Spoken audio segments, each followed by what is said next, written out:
I'm Jackie Park, and I'll be taking you through the next few sessions. So, reporting is nothing without the audience to report to. And during the pandemic, that audience has needed and demanded a lot from journalism. So in this session, we'll explore and share what we've learnt. It's a bit about trust, it's a bit about values, and it's a whole lot about understanding and delivering what our audiences need and value. And with that, we can better understand how to retain our audiences and find new people for our journalism. So this session will be moderated by our friend and longtime press freedom champion, Roby Alampay, an editor and journalist and founder of Puma Podcasts in the Philippines. And he'll be wrangling an incredibly smart panel here, which I'll hand over now to Roby to introduce. Hi. Thank you, Jackie, and thank you to the organizers for giving us the session right before lunch. Our panel is made up of very esteemed journalists, starting with Amanda Barrett. She is Deputy Managing Editor of the Associated Press. Supriya Sharma is Executive Editor of one of the leading digital news sites in India, Scroll In. And stepping in at the last minute, because we were supposed to have Nana Siebert, Deputy Editor-in-Chief of Der Standard. But stepping in at the last minute is... Should I just say?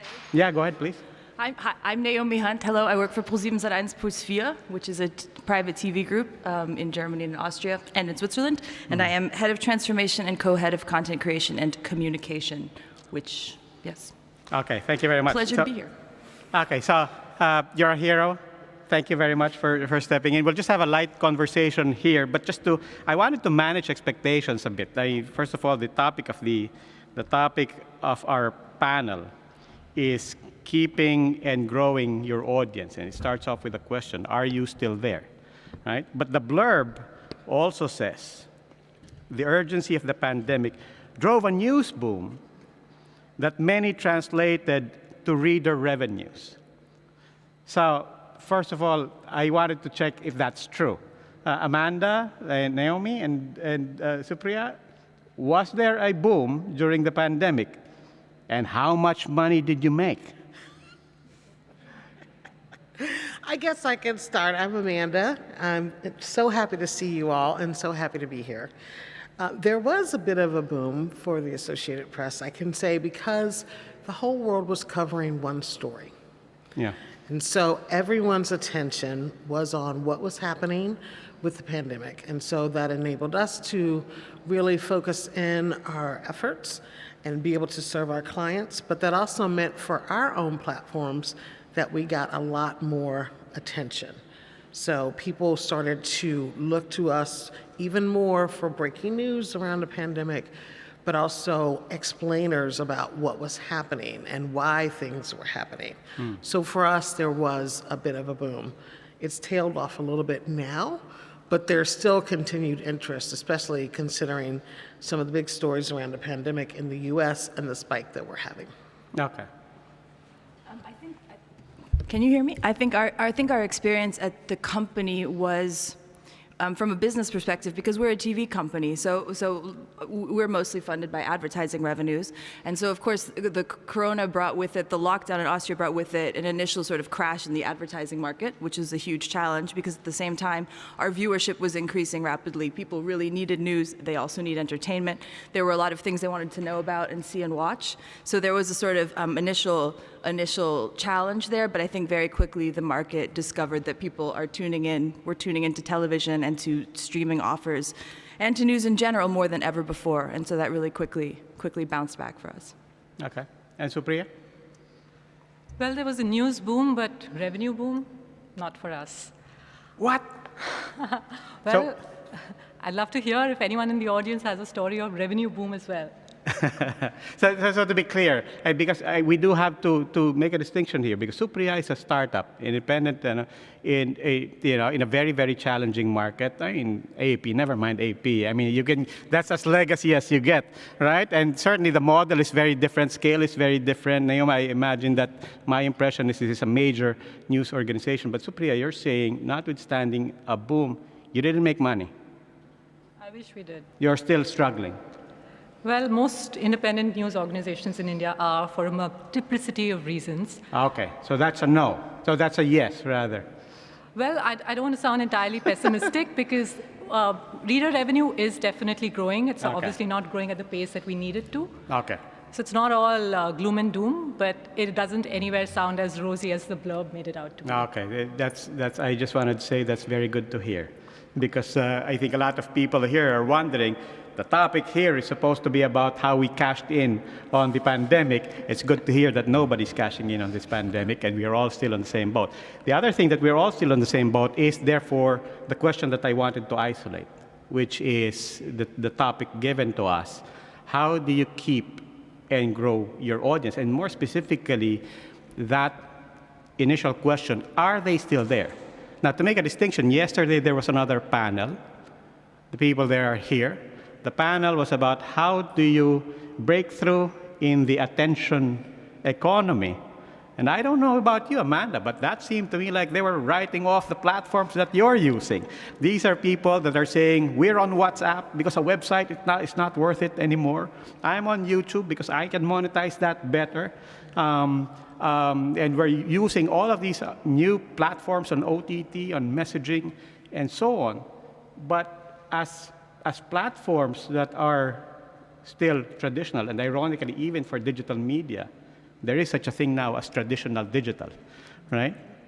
But how did that strike you? That panel yesterday, did it strike you as, maybe they're right, maybe I'm in the wrong platform? Or is there something that you think they should know?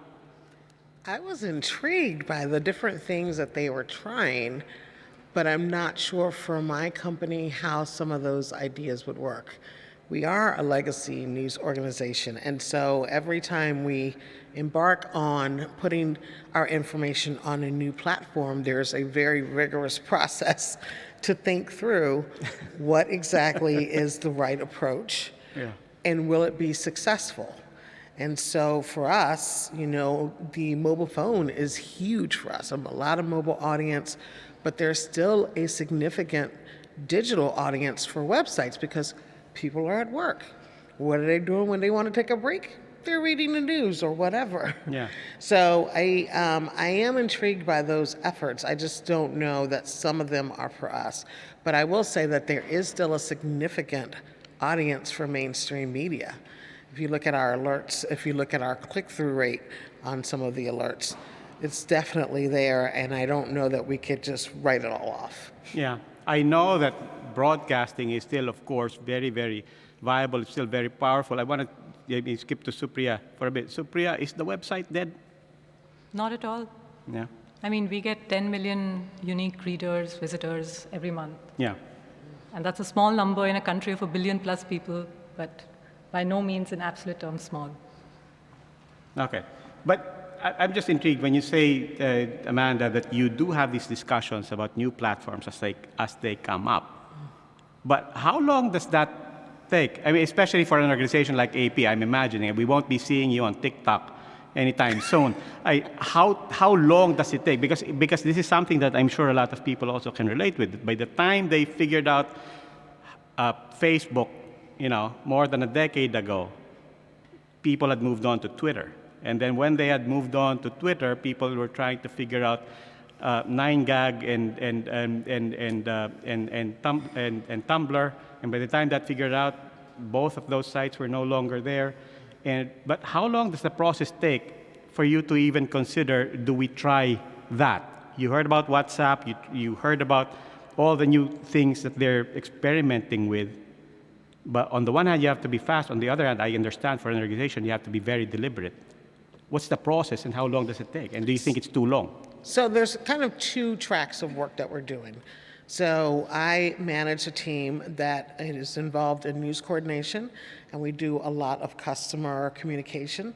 So there is tracks of work where we're working on communicating through Slack or thinking about WhatsApp, and sometimes using Twitter to communicate with customers.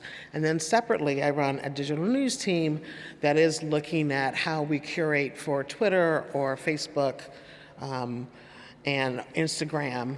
And so we are, it takes a little time to think about our approach. But I will say that for us, our credibility is really king. Okay. And so, we don't want to give away our credibility as a news organization by chasing the next new thing. Yeah. I think it's better for us to be deliberate, because that is what our readers and our viewers and our clients are counting on, is for us to have strong fact-based journalism, which is the core of our product. Yeah, and that's a good point. Naomi, what do you think is the key proposition of quote-unquote traditional media now, when more and more people are taking their news from all of these new platforms? Not to mention, for your video platform, everybody's on YouTube anyway. They're watching on Facebook Live. They're taking videos on Instagram. Yeah. What's the proposition of your, not just the traditional media as a content developer, but the platform that we most associate with you?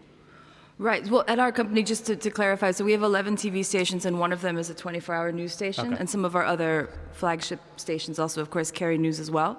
But I think the proposition of journalism is what it's always been, which is the journalistic process, and that this news is reliable, and that information is reliable, and that those faces, when they appear on social media platforms, are themselves reliable, and people look to them for information that they can count on.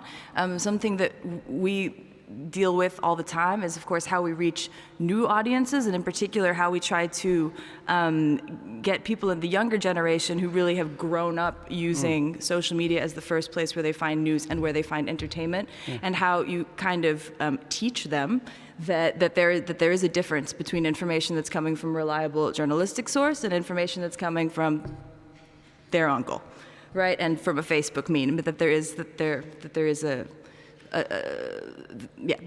in effect, media literacy needs to be taught by the media somehow through these digital platforms as well. And I think that's something a lot of our journalists really work on, also in their own presences on Twitter. But at the same time, we're very aware that we still have a long way to go in terms of reaching 15-year-olds. I'm glad you talked about media literacy, because, as the saying goes, you worry about what you can control. And therefore, to that end, in a lot of these conferences, we talk about our journalism, right? And at best, as was propounded earlier in a question in the earlier panel, it was asked, how do you see the future of journalism education in the future? But everything there seems to imply that one of the things that we can do to keep and grow an audience is to just do journalism better, right? But to your point about media literacy, it brings us to an external factor that we don't actually have full control. My question is, I guess, on two sides. Does doing journalism better actually grow our audience? Is it enough? Right? Is it enough? And if it's not enough, what can we do on the side of media literacy to expand the potential audience and brand loyalty for our products? Supriya? Well, it's a little difficult for me to give a straight answer to that, because I come from India. There's a very particular context we're seeing in India right now, which is media freedom is under severe threat. There's creeping authoritarianism. Yeah. Journalists in most organizations are censoring themselves. I'm fortunate to work in an organization that is not. When we started in 2014, just months before Narendra Modi came to power, we were India's first digital-only news organization, and we had all the advantages of being digital natives, which is we had an intuitive understanding of the internet, we had clean, uncluttered design, writing for digital audiences, all of that. But what actually distinguished us was our independence, because right at the outset of the Narendra Modi government's tenure, it was quite evident that most of India's mainstream media wasn't going to hold the government to account, and we were. Yeah. And that meant our audience grew very rapidly, well beyond our expectations. The challenge of a growing audience for a small newsroom with limited resources in a country that's sort of increasingly hostile to independent journalism, meant that like 2 years ago, we had to downsize. We had to let go of amazing colleagues because we couldn't afford to keep them. And that's where our real challenge of keeping and growing the audience, the question of this, that we're posing in this conversation, that's where it came in. Where we had an audience that really loved us, that's loyal. But how do we, with a much smaller staff size, keep them engaged, serve their needs, meet the expectations that they have from us? And that's where I'll take Amanda's cue. And actually what we discovered was that the most important thing there, more important than any of the conversations on platforms, on formats, or whatever else, was credibility. Yeah. And it's just like you have to return to the core values of journalism. And what we found, and I've sort of thought about it, and it's almost like a theory of 3 C's, which is the first C is credibility. That's the most important thing. Readers come to you because you have a reputation for being an independent newsroom which gives fact-based news, which is shorn of propaganda and spin. And that's actually the most important thing. Then there's consistency, the second C. Yeah. Can you do that? Can you do that with some consistency? Again, we're a small newsroom. We have a limited number of reporters. But can we be consistent about one thing, which is sort of turning an investigative lens to every important story in India? If there's a pandemic, and if people are dying like flies in the second wave, which is what we saw in, the summer was brutal in India. Hospitals were running out of oxygen. At that point, what could we do as an independent newsroom? We decided we wanted to investigate why India was running out of oxygen. Yeah. And we found that the government had wasted crucial time. Yeah.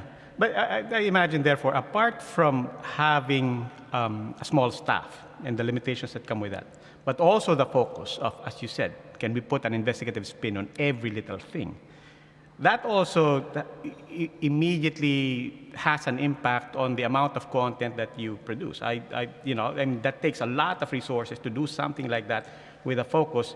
Then that also means, for example, that you have to give up breaking, you have to give up certain things that people had thought is so commodified that that's a basic minimum requirement for news media.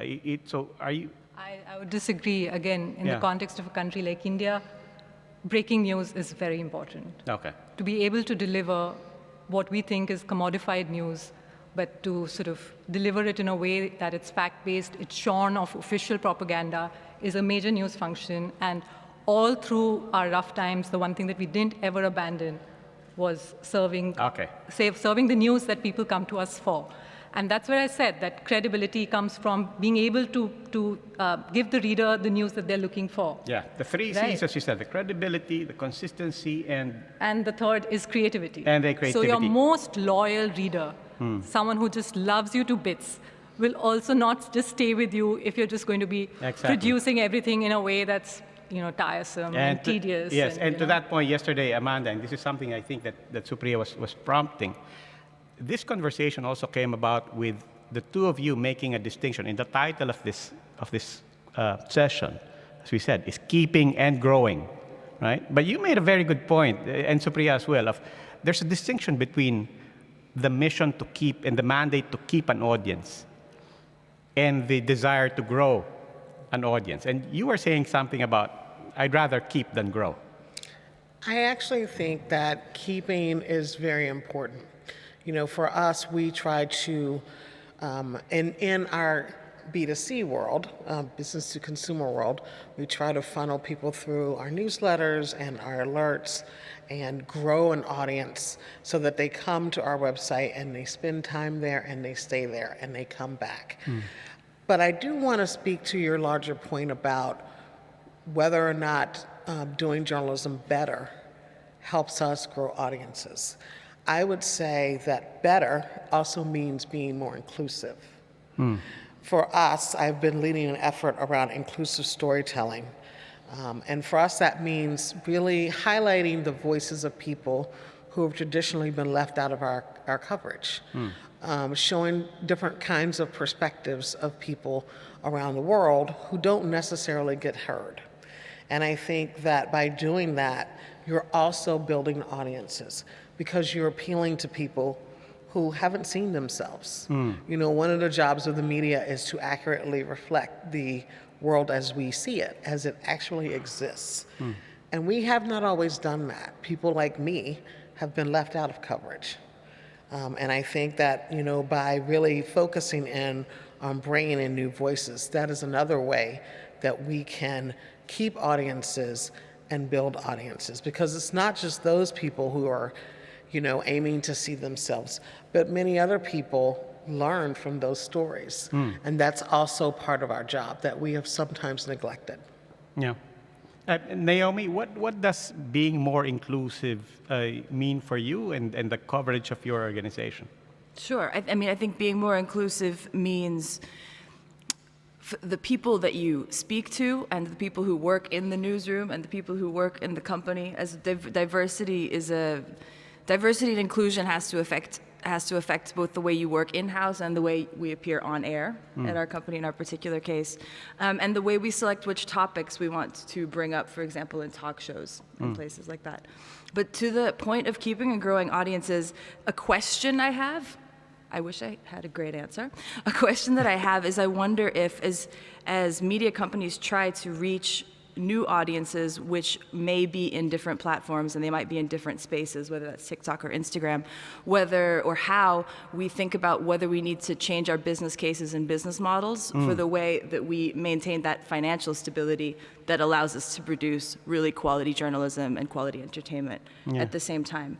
I think that there's like one great way to grow an audience, of course, would be to put your content on giant American Silicon Valley platforms and give it away, but that is not a sustainable way to keep your business or your newsroom going. And I think that's something that we think about and would love to know what other people think about it. Exactly, and I think everybody else here can relate when I also chime in that when you expand to a new platform, at the end of that is a human resource investment.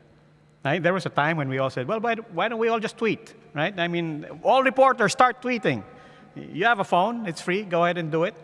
Then about 7 years ago, YouTube and Facebook gave out this message that we've seen the light at the end of the tunnel, right? Everybody pivot to video, right? And they said, you can do it because one, video is easy, and two, you can monetize video. And it didn't take long for us to realize that the real lesson is that it's easy to make a mediocre video, and if you want to monetize video, you're really going to have to invest in a video team. In other words, every new platform does entail digging up a new hole. So, but it's a great question. The good news is Supriya has a wonderful answer, right? Oh, I so wish. In fact, we should turn the mic to the audience. Yeah. No, but the people who were the panel yesterday, the people who were, talking about WhatsApp and YouTube, we do invite you to please come up to the microphone and share your experiences because it's clear. I think the question at this point is, we know we can expand the audiences, and these are all these wonderful platforms. But the second part of the blurb, does the revenue actually follow? Yeah, I mean, quite honestly, keeping the audience is more important to our newsroom rather than growing it, because we already, as I said, we grew pretty rapidly, and we have a steady audience. Even after we downsized, we were doing fewer stories.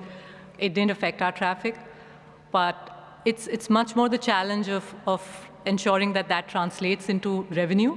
And there we've had fairly interesting experiences where we started a subscription service, I think in 2017-18, and it was a pretty nominal amount, 1,000 rupees. That would be just $12 annual subscription fee, and a couple of people signed up for it.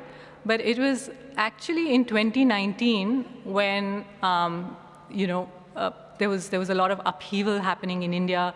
The Modi government had won a re-election, and within months of that, they amended India's citizenship law for the first time, introducing religious criteria to it. It kind of provoked these massive nationwide protests, and we, despite our small size, we were able to cover it really well. We were also able to explain the legal fine print of the law, and that meant that readers actually got in touch with us and said, I think that you're doing very important work, and that subscription fee that you're taking from me is very small. What can I do? Like, how can I help you? How can I support you? And that kind of got us thinking, and we then gave readers the option of contributing to a ground reporting fund. And over time, we found that we're getting much more reader support through contributions rather than through subscriptions. And the fact that it was prompted by a reader response to us, I found that very heartening. The amounts are still small. They're nowhere close to what is needed to keep this newsroom going. But the fact that readers value journalism. Yeah. In a country like India, where the threshold is, it's a country where they're sort of a very small segment will be able to pay for news, in addition to its survival struggle. It's heartening that people are willing to. And it's not just the experience of our newsroom in India. As Siddharth Varadarajan of the IPIWoCo was saying yesterday, they managed to pretty much keep their newsroom running through reader contributions. So let's stick to this theme of making a distinction between keeping and growing. Amanda, yesterday you were saying, keeping is foundational to growing, right? But to that point of keeping, and I think we all understand what we're saying here, when you keep, something happens in the relationship, right? You've created a relationship. But once an audience is kept, once an audience has that relationship, then this is a question to all of you. What can you make that member of your audience do? I think that's an interesting question. I think, once you keep an audience, for us, it's more that they spend more time with the site, they spend more time looking at content. Sometimes I get a lot of letters from readers. Some of them are not pretty, but some of them are wonderful and very supportive and offers of help when they read about someone in dire need.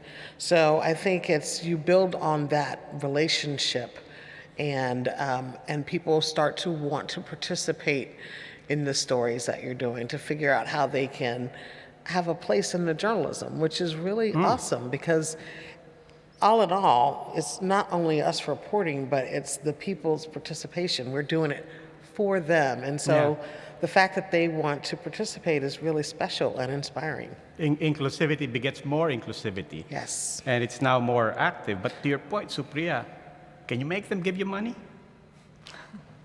Well, people came forward to give us money. Okay. So that is why I feel keeping the audience is actually paramount. And there's a lot more focus on growing audiences, while actually the conversation, I think, needs to turn to how do you build communities, how do you build membership models, how do you sort of ensure that you're serving the needs of your regular readers and viewers really well, so well that they, despite all the constraints, want to pay for news. Okay. Now, we don't want to talk about keeping an audience and discuss it as if it were in a vacuum. We've been talking about keeping, growing an audience as a proactive vision, as something that we want to do.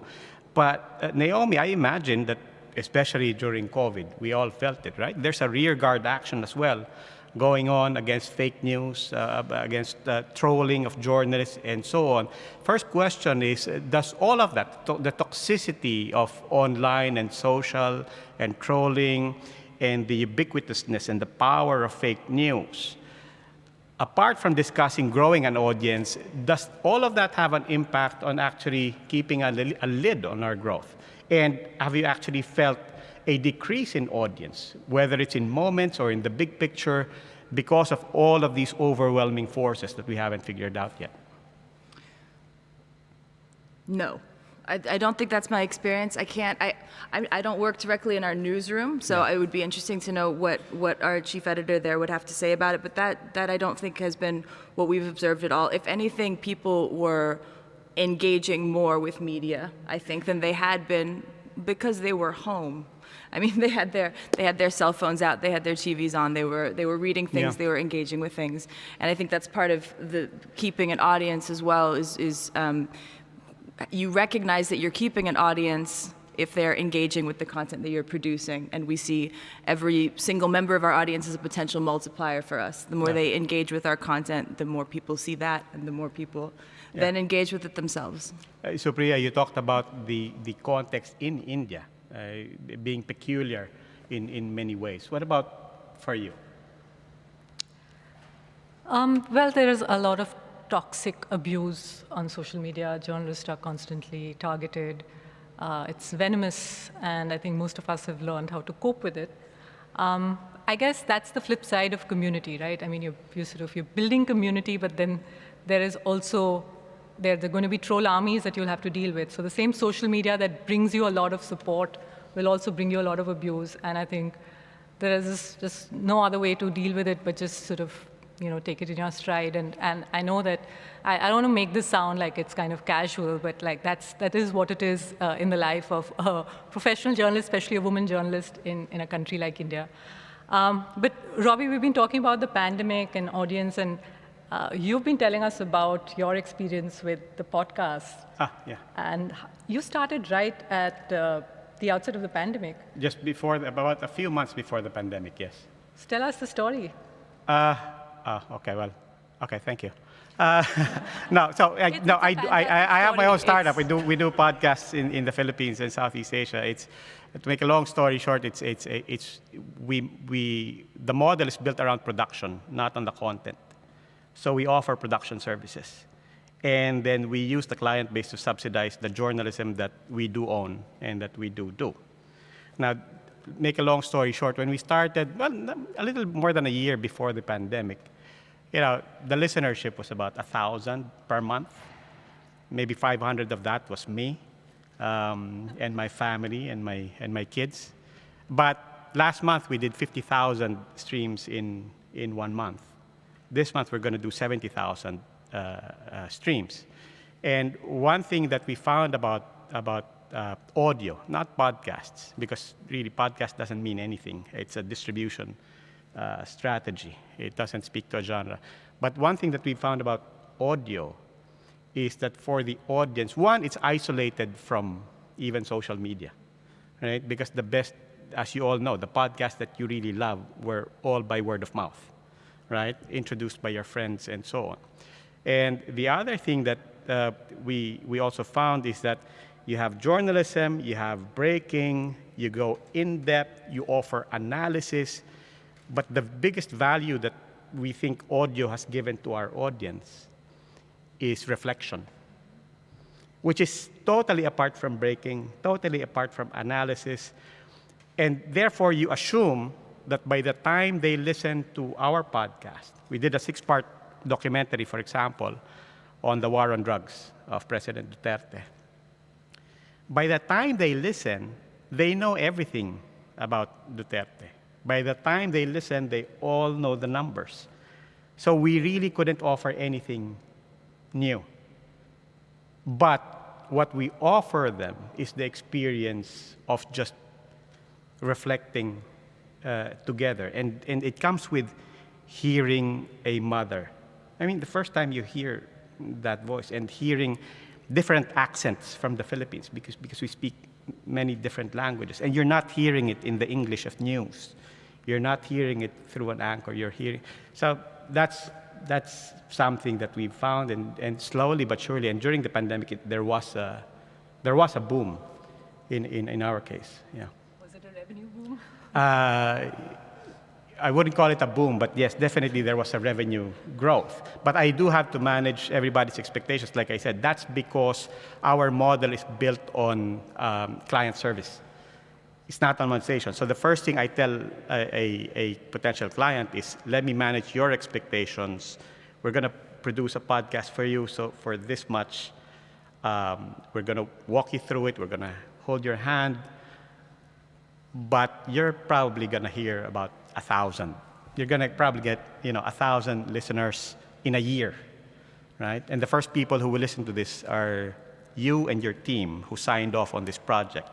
And the next people who are going to hear it are your bosses, who you're going to have to explain, why did we spend on something like this? And then it's going to be your family.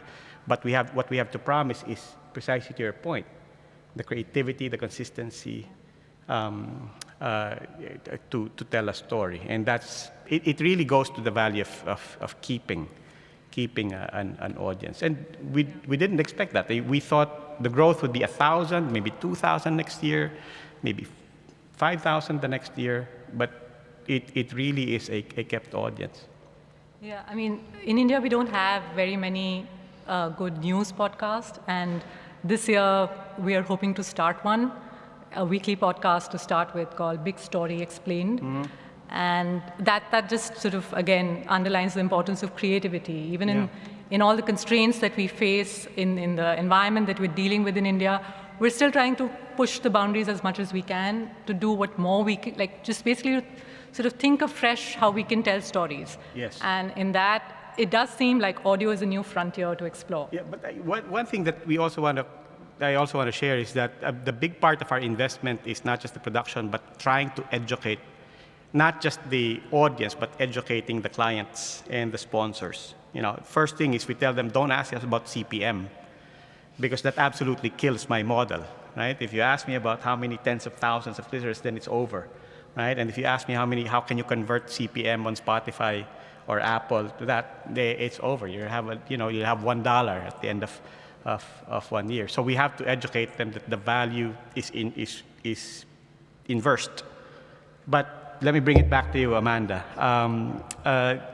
Talk about educating the audience, and for that matter, educating clients. How important is that to keeping our models and the models that we're experimenting with alive? I mean, have you succeeded in at least the things that we talk about here? We're trying to convince each other. Then we go back into the real world. We had to convince people holding on to commercial funds and so on. I would say that for us, educating our clients, for one thing, we're a breaking news organization. At the heart, that is what we do. Yeah. And so we do it in all formats, and they can see the evidence of what we can bring to the table, the power of our ability to be there and be able to. Doesn't social media take away, the cutting edge of breaking news from news organizations? When people, for example, if there's going to be an announcement about a new planet or a picture of a black hole, right? I follow NASA the day before, right? I mean, and I think people have learned to do this. In the Philippines, the most important news is whether or not every time there's a typhoon, is there going to be classes tomorrow? For a long time, that really drove a lot of traffic until the kids realized, I don't even need to follow any news organization. I just need to follow the Weather Bureau and our mayor. I would say you would do that because you're a journalist. And for us, if there is a black hole from NASA, that is a traffic spike like, oh my God. Yeah. It's huge for us. Okay. Because most people aren't following the news the way that we are following. We're all following each other. We're all following other news organizations. Most people are going about their daily lives, and they have a news diet that they either have places they've signed up for or they have information pushed to them. So I think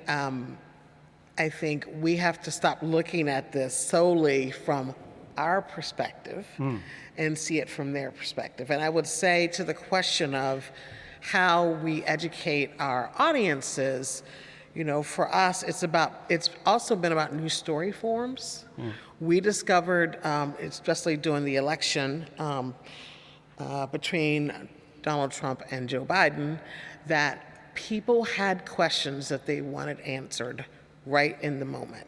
And so we created a way for them to ask the question, and then we would actually publish their question with an answer. Yeah. And that drove a lot of traffic. And we started focusing more on explanations of why is this story happening? What is the background of, what is the historical context of this event? What does this mean for me? Are my taxes going to go up? Are the gas prices going to rise? So trying to meet people where they are and answer their questions for them, I think, is a way of training people to be better consumers of news. making sure that we actually have the right context in the story, Yeah. which I know is basic journalism, but sometimes we don't do it well enough. Yeah. And that extends to our social media too. You know, the things that we do for Facebook or the things we do for Twitter. And I think, you know, there's still a lot of ground to be trod and a lot of new ways of telling stories that are out there that can help us connect with audiences. Okay, we have questions from the room. Yes. Thank you. Yeah, you hear me? Yeah, I think, Amanda, you touched on something interesting, and I have a question related to that when it comes to kind of understanding what users want and need and what their readers are interested in.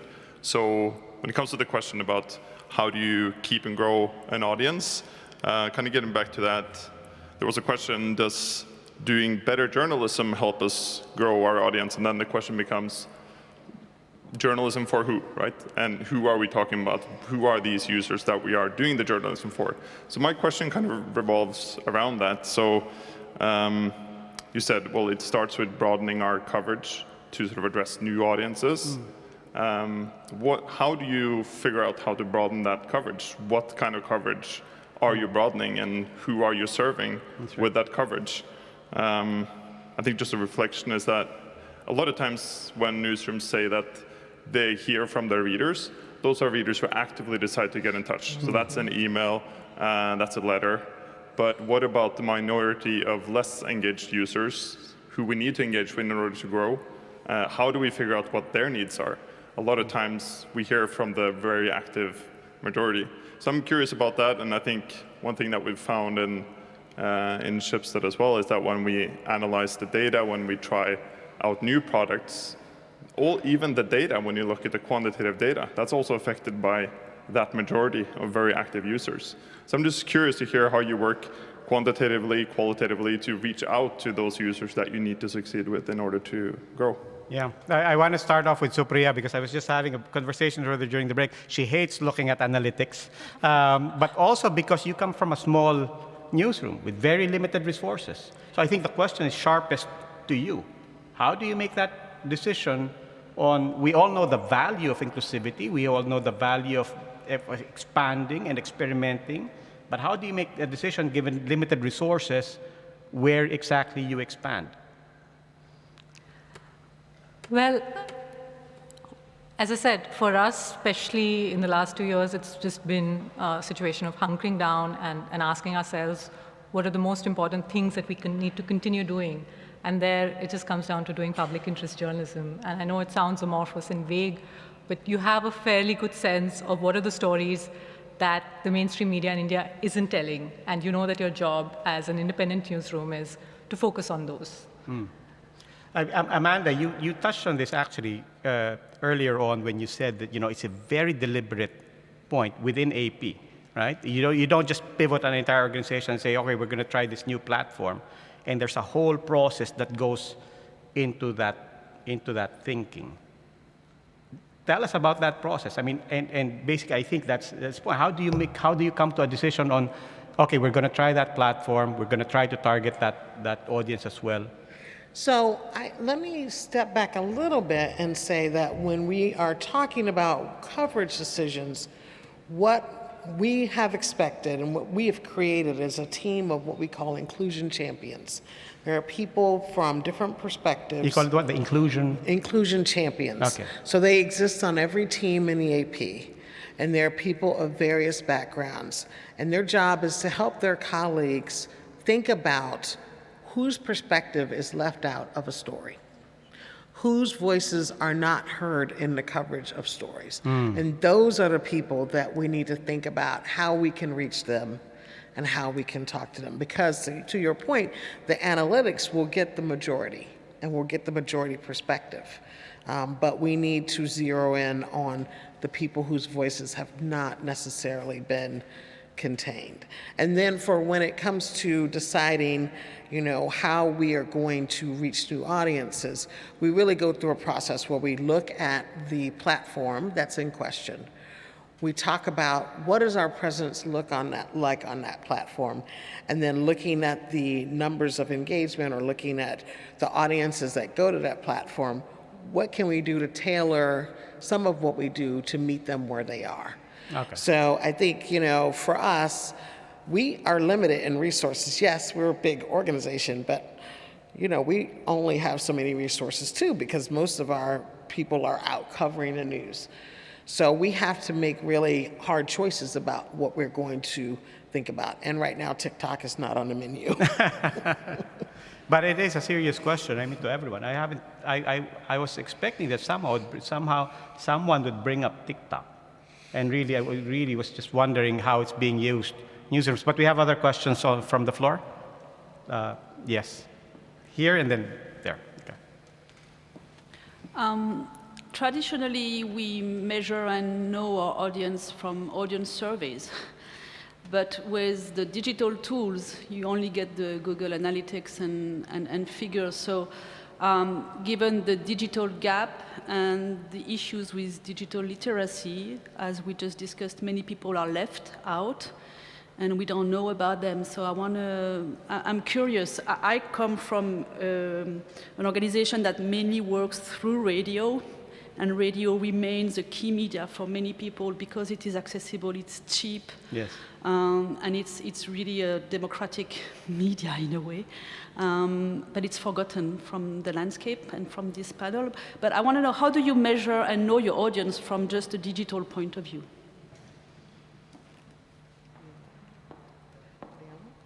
Go ahead. Well, I think certainly at our company, we look at, on one hand, with our traditional media, we're also a TV broadcast company, we look at ratings and all of the kinds of information we can get from there. And then, of course, we have many digital offerings and apps and streaming products, both in the entertainment and the news area. And, of course, there we are continuously, and everybody, no matter which department they sort of work in, is continuously looking at those analytics and seeing which kinds of content distributed at what time and with which kind of windowing strategy, edited to what kind of length and with what in focus is performing best where.